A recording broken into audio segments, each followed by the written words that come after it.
Մարդկության բնավորությունը։ Ավետարանը հասկանալու և գնահատելու համար մենք ոչ միայն պետք է ճանաչենք Աստծո բնավորությունը, այլև մերը։ Այն ինչ ասում է Աստվածաշունչը մեր մասին շոյող կամ հաճելի չէ, սակայն ճշմարիտ է։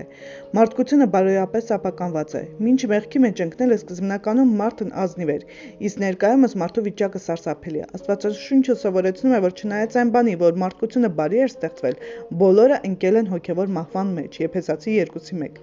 Մենք բնույթով բարոյապես ապականված ենք, հակված չարին և թշնամացած արդար Աստծո դեմ։ Երեմիա 17:9 ասում է. «Խորամանկ է սիրտը ամենից ավելի և ապականված, նրանով ով կարող է հասկանալ»։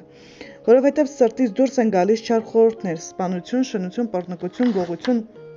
սուտ վկայություն, հայություն։ Մատթեոս 15:19։ Որովհետև մարմնային խորհուրդը Աստծո դեմ թշնամություն է, որովհետև Աստծո օրենքին չի հնազանդվում և չի էլ կարող։ Հռոմեացի 8:7։ Գուցե ձեզ վիրավորեն վերոնշյալ սուրբգրային խոսքերը, սակայն այդպիսին է մարդկության պատկերը, որը հաստատվել է պատմության բոլոր էջերում։ Ավելին, եթե ինքներդ ձեզ հետ անկեղծ լինեք, ապա կընդունեք, որ այս խոսքերի ճշմարտությունը հաստատվել է նաև ձեր մտքով, խոսքով և գործերով, որոնցով շարունակաբար խախտում եք Աստծո 10 պատվիրանները։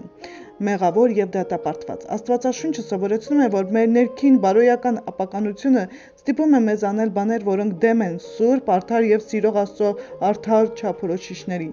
Բոլորս առանց բացառության մեղավոր ենք, թե բնույթով, թե գործերով։ Բոլորս Աստծո առջև մեղավոր ենք և առանց արդարացման։ Հռոմեացիների 3:23-ում ասում է, որովհետև ամենքը մեղաչեցին և Աստծո փառքից պակասեցան։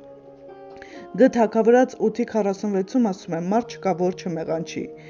Ինչպես որ գրված է, թե արդար չկա, մեկն էլ չկա, չկա իմացող, չկա Աստծուն խնդրող, ամենքը խոտորվեցին, միասին անպիտան եղան, չկա բարօրություն անող, նույնիսկ մեկն էլ չկա։ Հռոմեացի 3:10-12։ Քննեք ձեզ, արդյոք մեղավոր եք։ Հարցն այն չէ, որ սխալ եք գործել։ Խոսքը չի վերաբերվում ձեր մի քանի սխալ քայլերի ընդունելուն։ Արդյոք գիտակցում եք, որ մեղավոր սիրտ ունեք և խախտել եք Աստծո օրենքը։ Արդարացումներ մի փնտրեք, մի ձևացրեք, թե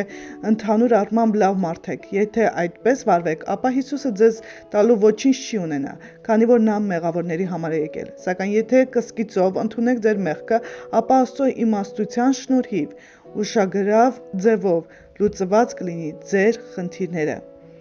Սաղմոս 133-ում ասում է. «Տեր, եթե դու անօրենությունը համրես, ով կկենա Տեր»։ Հռոմեացիների 3:19-ում ասում է. «Բայց գիտենք, թե այնինչ օրենքն ասում է, նրանց է ասում, որ օրենքի տակ են,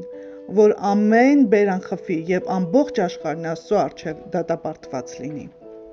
Հռոմեացի 3:19